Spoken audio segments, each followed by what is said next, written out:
প্রত্যেক দিন একবার হইলেও মা বাবার জন্য এই একটি আমল করতে আপনারা কখনো ভুলবেন না।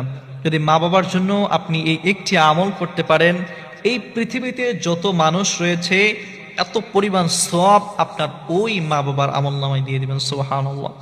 মা বাবা তো এমন একটা শব্দ, যে শব্দ শুনলে অন্তরটা কলিজাটা ঠান্ডা হয়ে যায়। আর মা বাবা এমন একটা জিনিস, যাদের নাই দুনিয়া থেকে বিদায় নিয়ে যায়, তারাই বুঝতে পারে যে মা বাবা আসলে কত বড় একটা সম্পদ। যখন আপনার বাবা মারা যাবে, আপনি চাচাদের কাছে যাবেন, তখন আপনি বুঝবেন যে বাবা আপনার জন্য কি ছিল।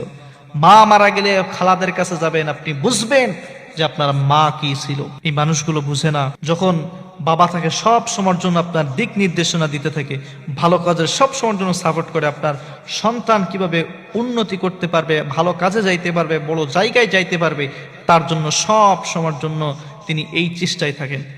কিন্তু আপনি আমি এটা বুঝি না। দুনিয়া থাকা অবস্থায় মা বাবার দাম দেই না।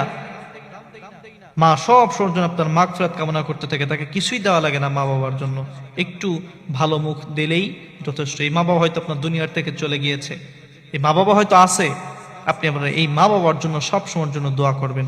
এই একটি দোয়া করলেই দুনিয়ায় যত পরিমাণ মানুষ রয়েছে এত পরিমাণ সওয়াব আপনার মা বাবার আমল নামায় আল্লাহ তাআলা দিয়ে দিবেন। দোয়াটা কি? রব্বিগফিরলি ওয়ালি ওয়ালিদাইয়া ওয়ালিল মুমিনিনা ইয়াউমা ইয়াকুমুল হিসাব। দোয়াটা একেবারে সহজ। রব্বিগফিরলি ওয়ালি ওয়ালিদাইয়া ওয়ালিল মুমিনিনা ইয়াউমা ইয়াকুমুল হিসাব। এই দোয়াটা আপনারা দিনের ভিতরে বেশি বেশি পাঠ করবেন। কম করে হইলেও একবার আপনারা মা বাবার জন্য এই একটি দোয়া পাঠ করবেন। এই একটি দোয়া পাঠ করতে আপনারা কখনো ভুলবেন। একেবারে ছোট দোয়া, রব্বিগফিরলি ওয়ালি ওয়ালিদাইয়া ইয়াউমা ইয়াকুমুল হিসাব। একেবারে সহজ। রব্বিগফিরলি ওয়ালি ওয়ালিদাইয়া ওয়ালিল মুমিনিনা ইয়াউমা ইয়াকুমুল হিসাব।